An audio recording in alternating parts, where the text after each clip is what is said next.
There is enormous variety in the universe of visual art. This quote from Christensen et al. From a 2022 journal article in British Journal of Psychology starts us off today as we are talking about neuroaesthetics and the idea of aesthetics shifting from this academic concept into what artists use to describe their work, and now even how we are describing what we look like in terms of the clothes we put on our body.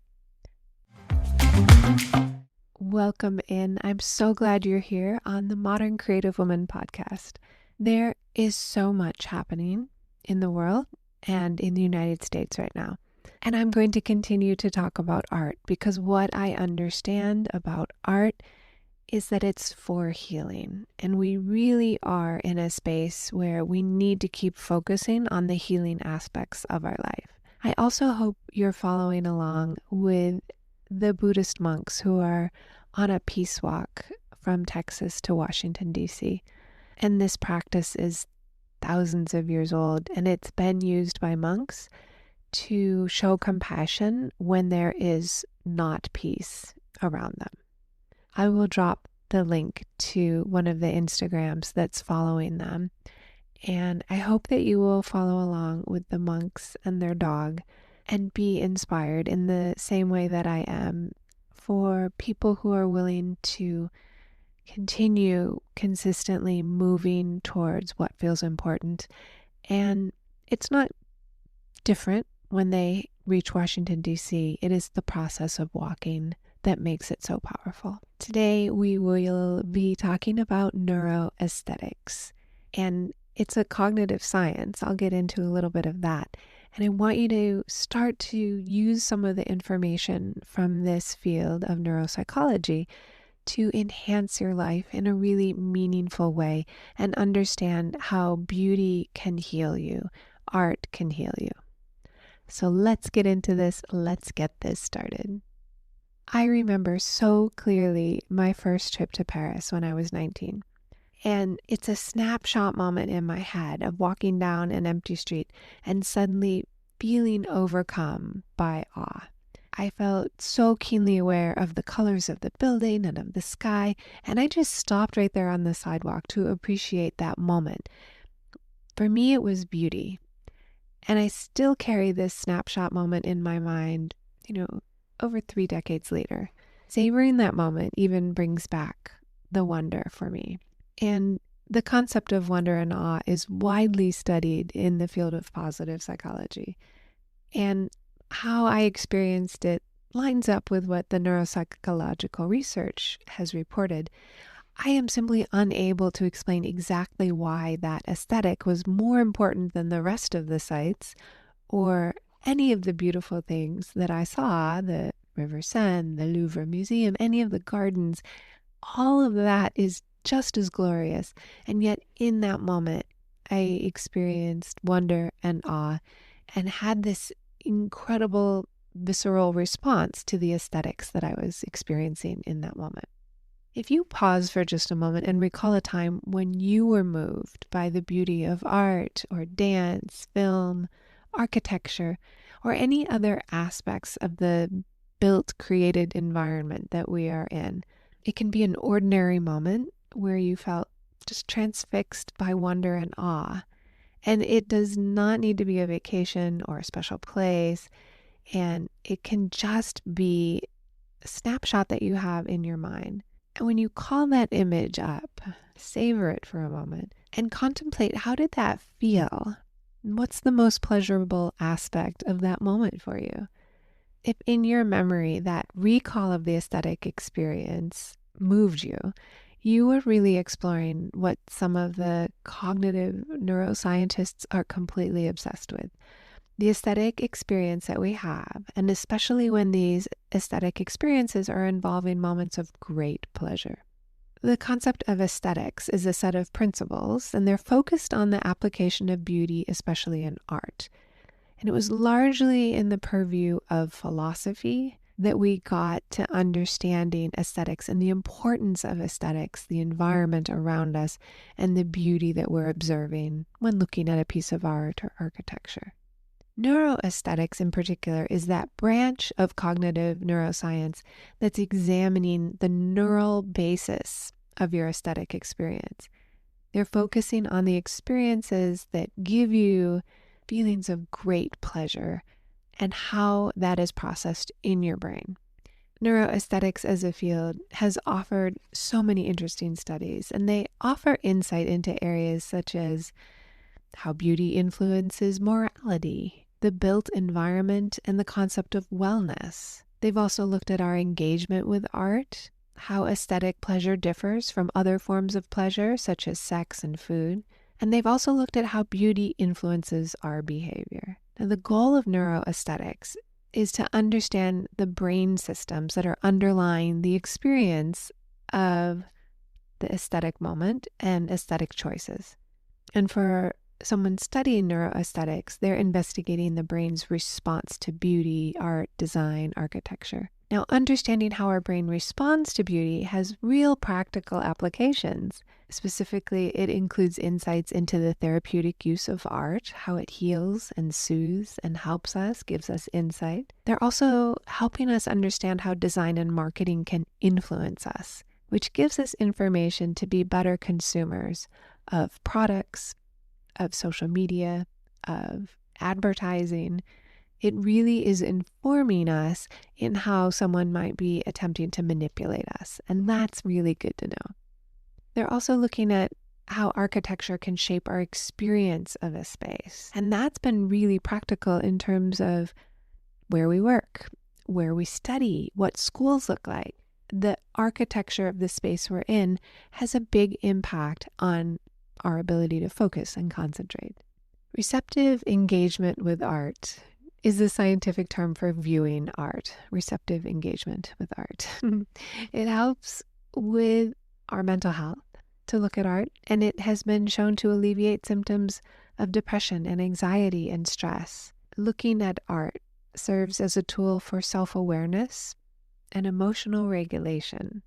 Did you ever imagine that you could feel more emotionally regulated after looking at artwork? Head out to an art museum and you'll start to understand the significance of aesthetics when you observe the architecture of the building. I just went to the De Young Museum last week in San Francisco, and the space is enormous. It's so vast and the ceiling's so high. There's a tower you can climb and overlook the whole city. It's got an observation deck. Having perspective, being able to view the whole city from one vantage point, gives us a sense of wisdom. It allows us to reflect on both ourselves and our current situation. The vastness of the space suggests that what else is inside is extremely important and valuable and worthwhile. Viewing art has also been associated with lower blood pressure. That's so exciting. So specifically, people viewing art can have this physiological change, and it's even more predominant. In other words, the change is bigger. The blood pressure goes even lower when we look at art that has people in it.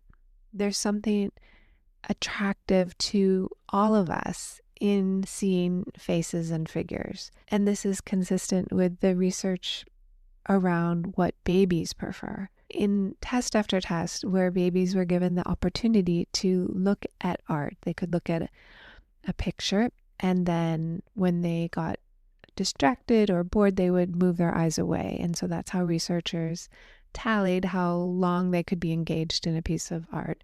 They spent significantly more time looking at art that was of faces. And it turns out this is true for us as adults as well. We are more calm when we're able to look at a piece of art with a figure. And finally, being around art releases dopamine, and that's the hormone that helps us feel good. After you leave the art museum, notice how you feel. It's a quiet place, it's soothing. The art is an opportunity for self-reflection. So in viewing art, we experience this interactive moment, and it's your past experiences, your cultural influences, things you know, you've felt, are all connected to the art. And we can project our own experience onto the art and receive the feelings and the information that really is specific to us. If you wander through a museum and you find a favorite picture and spend some time with it, really slow down. Play a little bit of I Spy with it. How many things can you notice? How many shapes or figures or designs or colors or brushstrokes or textures in the clay? Each person views art in their own unique way. There's been a thorough analysis of how we view it, and Kandel, in his 2013 book around insight, really explores how art has shifted over time and how we can understand the intersection of art and science. It used to be that salons would include artists and scientists, and it was a group that gathered collectively and one informed the other. And art is certainly a representation of what the artist is imagining, and it is also reflecting the culture they live in, their influences, what aesthetic experiences they have had, and how they've personally had receptive engagement with other art in the past and with the art that they're creating, their own receptive engagement with their own piece of art. When you think about moving into a new home, there is so much information that comes from the field of neuroaesthetics that focuses on the features of interior and the exterior spaces and how they can promote wellness for us. There's some incredible studies in the Journal of Environmental Psychology, Holzman et al., in 2025, were investigating how various design features could determine our experience. And they were looking at things like ceiling height or wall curvature. And these are the pieces of the interior architecture that can determine our experience among lots of different psychological dimensions. We can think about the coherence of the space, our personal fascination with the space, and the concept of hominess. Does it feel like home? Can we imagine that this would be a space that we would live in? This concept of the neuroaesthetics regarding interiors is so important to us. Most people in developed worlds spend more than 90% of our time in built environments. 90% of our time is inside. So the neuroaesthetic researchers are investigating how the environment we place ourselves in can really affect our self-reported sense of well-being. And there's things about the built space that can promote or interfere with what they call human flourishing. For you to feel better, you can look around the room you're in and see about making a little arrangement, moving things around, adjusting some things, making sure that you have art on the wall, of course.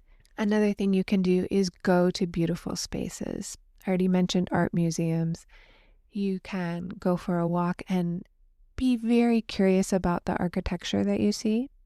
You can certainly go to beautiful buildings. The government buildings, like City Hall in San Francisco, is always open. You can have a look at the exterior architecture as well as the interior there. Beautiful hotels, shops that you find to your aesthetic preference, and the spaces that are more wide open and vast will give you a different feeling than the ones that are crowded or cluttered. And the vastness usually makes us feel more relaxed. And if you go into a church, you'll see the high ceilings. If you look at temples, the aesthetics are tailored specifically for the purpose of worship. They are designed often to promote a feeling of wonder, perhaps awe, piety, sacredness. The more you know about your aesthetic preferences, the more you can bring back that information into your own space. If you like certain colors, your favorite colors can be the basis of your home design. And you don't have to have a big house with high ceilings to incorporate these ideas of your aesthetic preference. Now, lots of times people feel uninspired to generate or craft an interesting space to live in. And I want to encourage you to take the time to just start maybe one little corner and build on that. From the field of neuroaesthetics, we can also start to understand our preference in art making. Everyone has their favorite material that they love to work with. When you're exposed to a lot of different art, you'll get a handle on the one that suits you best. You might enjoy paint or clay or collage or drawing. There is no wrong way. However you do it is good and correct. And you can watch the changes in your artwork and explore what that might mean. Does your art change when things are more peaceful versus when things are more stressful in your life? You can also promote your own sense of peace by making art in a peaceful environment and in a peaceful way. You can draw out how you want to feel or use colors to depict a peaceful environment. I talked about the Enso drawing on my Instagram Live today, and you can find that on Instagram at Dr. Amy Bacos, and that's an extremely powerful way to cultivate peace in your drawing. So you don't have to feel peace, you can cultivate it through the artwork. As we are wrapping things up, I want to invite you to have a listen to episode 138. I think there's some really good stuff in there that you will want to have in the new year.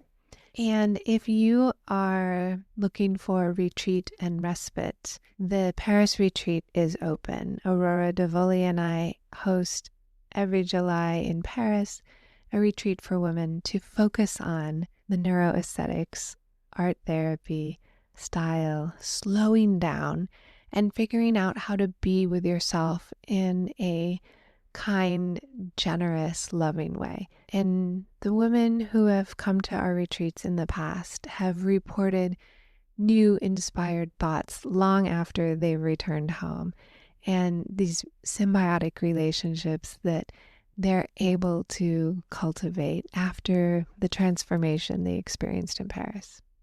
There is a discount for podcast listeners, so you can reach out to me in the show notes or check out the Paris page on my website, and I would love to have a conversation with you and see if it might be a good fit for where you are right now. Have a wonderful rest of your day. And now that you know, what will you create? If you have a moment, please hit the subscribe button and share this episode with a friend. The more we can promote this kind of information for more peaceful living, the faster it happens and spreads. If you've got just a moment, you could drop in a 5-star review, write a review that bumps the podcast up a little bit higher so more women can find us and join this community. I'm excited to speak with you in the next episode.